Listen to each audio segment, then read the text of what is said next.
When I say it was my easiest trade of the year, it was because the seasonality as we turned into November was expected to be very bullish. The trend here seems to be inflation cooling, right, on the PCE side.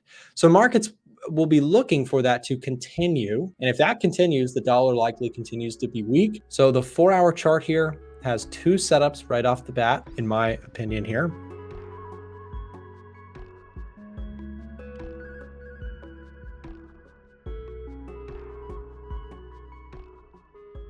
Let's start out our analysis here today with the US dollar. And what you can see is markets are still overall trending lower for the dollar. Now, if you're somebody who is dollar bullish, what are you looking for in terms of what gets the dollar to push up? And I know a lot of purely technical traders might just say, well, it's oversold. But here's the problem with saying it's oversold about markets.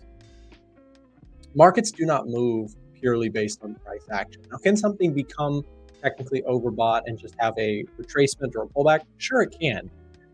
But what causes these type of moves, the explosive moves up or down, is fundamentals. And right now, we have this very interesting situation. If you've been listening to my show, if you've been listening to my commentary, you know that I have been very, very annoyingly transparent about my S&P 500 trade.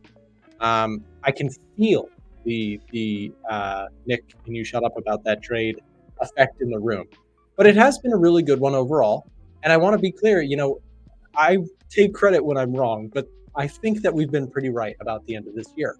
At the end of this year, there are no massive negative potential catalysts. There's not a Fed meeting that the whole market is hinging upon.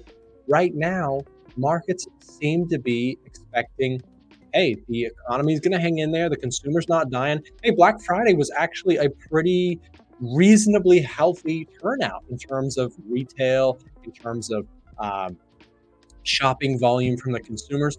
That was something. And some of the bears out there might have pointed and said, well, Black Friday this year, it's going to be incredibly disappointing. But it wasn't, right? So it's just yet again another example of where the bears are trying to grasp at anything. They've said, well, rates are going to stay higher for longer. Well, did you hear Waller talk about the Fed official speak about, basically sufficiently, actually even acknowledging potential rate cuts or not new year, but next year? Those are catalysts that are massive for risk on sentiment and keep me in the trade that I'm in. So I am still long S&P 500. In some ways, this has been one of my best trades, and it's also been one of my easiest trades. Now, I'll point to seasonality as I have for a long time this month. Now, again, if you've heard me give this rant before, I'm repeating myself mostly because I know that some people do watch these shows every day, but a lot of people do not. A lot of people are newer to the show. A lot of people are, this is their first time. My goal with our shows here is, of course, my commentary is going to be a mix of technical and fundamental, and then we bring on other analysts who are majorly fundamental analysts, or we have people come on who are pure technical traders. So we try and give you a little bit of everything. Now, of course, I'm running the show solo right now. I've got the wonderful producers behind the scenes, but on camera, we bring in people for the effect of adding more commentary. But what I want to point out for people who have not heard me talk about this, seasonality suggested at the beginning of this month, when I say it was my easiest trade of the year, it was because the seasonality as we turned into November was expected to be very bullish. Despite that, markets had crashed hard, 10%. Well, not crashed, but they've corrected hard. They corrected hard from the previous high that it had made of about 10%. We had 10% pullback in things like the S&P 500, and we just blew up on November. Pretty much this entire November has seasonally really held water. And so my point is, if you use data and you use fundamentals to spot opportunities in markets, it can be incredibly game changing for your trading. I know that if you would look at this, so if you look at purely only technical trading, right? Want to stay up to date with all the latest trading information? In the description below, you'll find the link to join our free Discord. The Discord gives you instant access to lots of helpful material like free trading courses, chart analysis, updates about what's happening in the A1 community, as well as discount codes for our other products and services.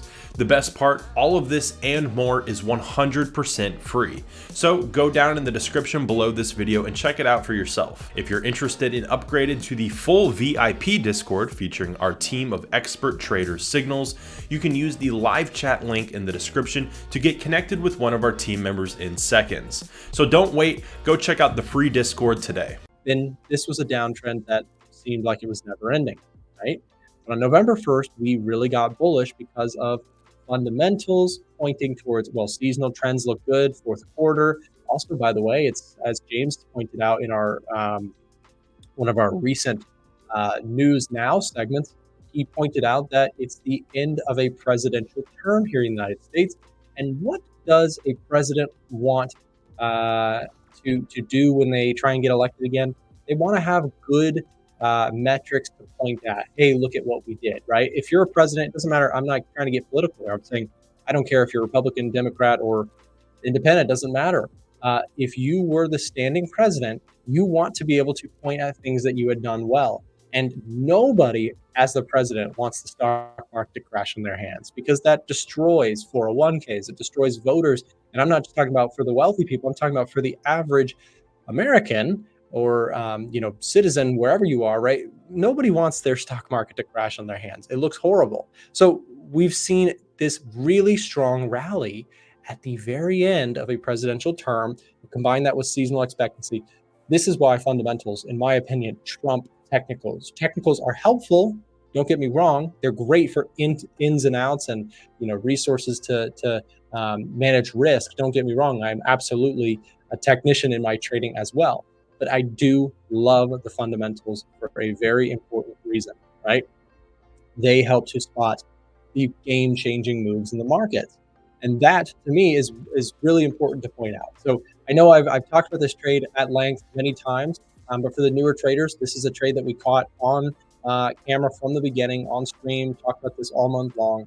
And just kind of holding on to this one and letting it run. Now, in terms of December is expected to still be positive as well, right? You get that potential Santa Claus rally is what they call it, from December 25th to like the end of the year or right around Christmas. So we'll watch out for that. But seasonally, a very good time in markets to stay long risk on assets. So that is where I am currently at. So when we go back, that was a long-winded answer to go talk about the dollar index, because the dollar index is, of course, feeling the opposite effects. It's feeling, well, hey, doesn't seem like the Fed wants to rate hike. And it seems like markets are hanging in there, but the U.S. economy is definitely showing signs of slowing. So where's the upside for the dollar? We go back to that question that I started the show today with. Where is the upside for the dollar? And the answer is you need some catalyst. You need inflation to be hot. You have PCE on Thursday. That is a potential catalyst, like maybe, but you really need the trend is now disinflation is kind of the trend, right? People are expecting now inflation is going to continue to come down. You need that to not just have a spike in data, but you need to have, just like we would look for higher highs, higher lows in the technicals, for fundamental analysts out there, you can do a lot of the similar analysis when it comes to fundamentals. You can say, well, is inflation, and I'll show you, Frank loves to pull this up, and this is, I think, really wise that he does this. So I'm gonna copy Frank's tactic here.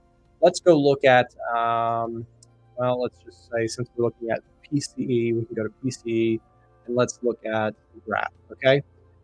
So obviously we've had a tick up in inflation big time post 2020 with all the stimulus, right? But here's what I want to get at. PCE has been coming overall down, right? We've seen, especially in this year, so we can actually let's narrow this a little closer in. So as you look at this recent data, right? The trend here seems to be inflation cooling, right, on the PCE side. So markets will be looking for that to continue. And if that continues, the dollar likely continues to be weak. And on top of that, the stock market, the indices, gold will probably continue to be strong. That's my opinion, of course, but that's what I'm looking for. And so, so a lot of people will say, well, if core PCE jumps a lot, then yes, but there are going to be spikes potentially. The question is not one data point when you're looking at fundamental factors. Oftentimes, it is very, very much what's the trend of the inflation data. So right now, my point, long-winded answer, I think the dollar index is going to stay weak for a while until you get some major change, major catalyst. Rallies on the dollar, in my opinion, are bearish setups. And I've said that, and I stay true to that. Now, if you've also been watching me, then you know I've spoken about a lot of people are thinking that the dollar is oversold. But if you've been saying, oh, it's oversold, right? If your oversold call was here, and then you said, well, it's oversold here, and then it's over here, and it's oversold, right? Sure, it's had these little blips, but the easier money on this chart is obviously, with hindsight in my favor, it's to the downside, right? So I think that continues to be the case. I'm speaking, I really get frustrated when you listen to analysts or traders and they only ever speak in hindsight. So you know, when you watch my shows, when you watch my videos, that is my promise to you. I will always put my opinions out there, even if they are dead wrong. Please do not copy me. Please do not put me on a pedestal just because I'm here on YouTube. Be careful listening to anybody. Everybody can get it wrong. Markets are very, very difficult to predict. With that disclaimer out of the way, my opinion is that rallies on the dollar will be short-lived and that there will be opportunities to short it going into the new year. I'm waiting for this preliminary GDP price index quarter over quarter. So GDP quarter over quarter. So let's take a look at this. So while this is Q over Q data, it's reported in an annualized format. The previous listed is the actual from the advanced release, and therefore the history data will appear unconnected. There are 3 versions of GDP released a month apart: advanced, preliminary, and final. The advanced release is the earliest and thus tends to have the most impact. Okay. So the advanced is the real one to look at, but you can still see we had, in some ways here, preliminary was expected to be 5%. We got 5.2%, and the dollar doesn't seem to be doing much off of it. So not a huge market mover there, but we'll continue to watch the dollar here close, but no major spikes or major catalysts there right now, but we'll keep a close eye on the dollar index. Let's take a quick look while we're looking at dollar stuff. Let's talk about the euro. The euro might be pulling back here. Do we actually have setups on the euro pairs? Euro yen, pound dollar might be a little closer. Look at this gold, by the way. We got to check gold. We got some charts to get through here today. If you're enjoying the stream, do me a quick favor, hit that thumbs up button. Let us know and YouTube know that this content is helpful to you. And don't even just do it for us, do it for yourself. You know, if you like videos, if you like streams, things that you're interested in, if you want more trading content, hit the thumbs up button on the channel here, and it will tell YouTube, and you'll be helping us out at the same time. So yeah. Okay, so 1.095 looks interesting on the euro if you do get that pullback. Gareth says I'm long on euro since Friday, still holding. Congrats on that. That's great. That's probably been a great move. Yeah, so I would say for me, path of least resistance still is to the upside on the euro dollar. One that's not so upside for me is the dollar yen. Dollar yen, look at this. Ooh, this is really interesting. I don't have a setup to go along with this on the edge finder, I don't think. Nope. Dollar yen is getting a -3, which is slightly bearish, but it's not quite in the bearish territory. However, we did change this coloring here so that +4s and -4s do get some color on the top setups algorithm. If you have no idea what I'm talking about the Edge Finder. This is our top setups algorithm that shows us based on tons of market data. It automatically pulls in a ton of data. And then what it does is it computes a score of it. And that score is interpreted into a bullish, bearish, neutral, bias, etc. So what I look for when I'm finding setups is I will go to this page at the very first part of my trading day. So if I'm looking to trade, the first thing I do is I go right here to the top setups. That's why it's the very first thing on the Edge Finder. And this will give me setups that have not just a technical bias, but based on the data here, give us some sort of computed bias, bullish or bearish. So for example, let's say that I'm looking for setups today. What I might want to do is I might say, well, let's just look at only bullish and bearish setups. So my watch list here becomes 1, 2, 3, 4, 5, 6, 7, 8, 9 different charts. So I've got 9 charts to go through. These are the ones that I could actually see pulling the trigger on a trade. And then I go and I do my technical analysis to find entries and exits. The Edge Finder allows you to basically have fundamentals, commitment of traders, retail sentiment, all in one place, and it generates a bullish or bearish bias on that. Let's see what else on dollar yen. Dollar yen, as price breaks under this area and retests, is this an opportunity to sell the dollar yen? And while yes, we are breaking and retesting here, my long-winded answer on dollar yen is I don't have a setup for it, right? So I'm not going to trade it, even though it looks technically like a decent setup. There are other things that I just like more. And so if you're asking me, well, Nick, if you're bearish on the dollar, why not dollar yen? I'll tell you why. It's because I like these setups that are more confirmed from the Edge Finder. I like those better. As a trader or an investor, you have money to deploy. You have the responsibility of managing your risk and putting money to work, right? So how do you put money to work? You look for the setups that make the most sense. And so for me, the 2 charts that I want to kind of focus on with you guys here for a minute are gold and the pound. So let's look at, while we're on the topic of currency pairs, let's do pound first. Here is pound USD. And now the question is, where is the setup on pound dollar? So the 4-hour chart here has 2 setups right off the bat, in my opinion here. You've got the 38.2% retracement, which if we take a look at the way price rallied, consolidated, and broke strongly from this area, if price pulls back into that zone, I like that as a possible continuation play. And honestly, the 61.8% level also looks good, but I like the 38.2 a lot here. So I'll watch the 38.2. It's got a nice level of support. And again, it's getting a +6 on the Edge Finder, which is a nice bullish confirmation.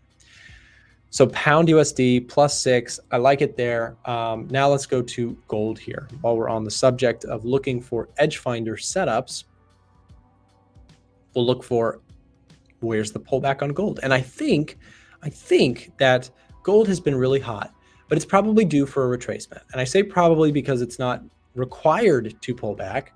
A lot of people like to try and sell rallies and buy dips and buy sell-offs, right? But here's the thing. In terms of the gold market here, it very well could not come back to this area, even though I would love it to. It doesn't have to.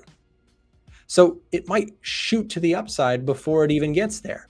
My job, like I said, as a trader is to manage risk and deploy money where it makes sense to do so. And for me, personally, based on my strategy,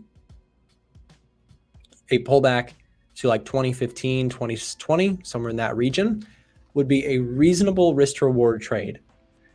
Now I'll set that up as just an example. So let's just say that price gets going here and it pulls back into this general area. And I could put a stop below, let's say we put a stop just at 2000. Now, if price goes back to retest, and by the way, guys, this is an all-time high. Right around here is the all-time high for gold. So if I want to take this thing back up and try and see if I can catch a run to the all-time high, I think the risk to reward here looks really good. Now, of course, it could come down to this level and just drop off of a cliff, and in which case I would manage my risk. Remember, what's the job of a trader? Manage risk, and deploy capital where it makes sense to. And you might say, well, then that clearly didn't make sense. You took a loss in that situation. But to that, I would say, trading is an unpredictable, high variance occupation. It is not like when you go to work, you work a job, you make that money, you go home, and it's consistent. And that is a luxury. Whereas with trading, it has a lot of upside, but it also has downside. It's a weird thing to kind of be like, okay, wait, so you can go work on the chart all day long and then you can lose money? It's a very weird thing to get used to. And it is not for everyone. That is why trading is difficult.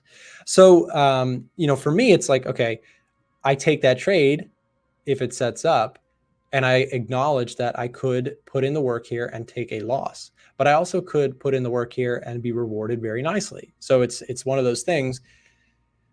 Trading is all about overtime results, not the result of every trade. Don't forget to check out the links in the description if you want our broker recommendation, access to our free Discord, free Edge Finder, or want to chat with us on Telegram. Remember, you can watch us live in the markets every morning starting at 9:30 a.m. Eastern Time, and we have lots more free trading tools and content available on our website, a1trading.com. Thanks for watching.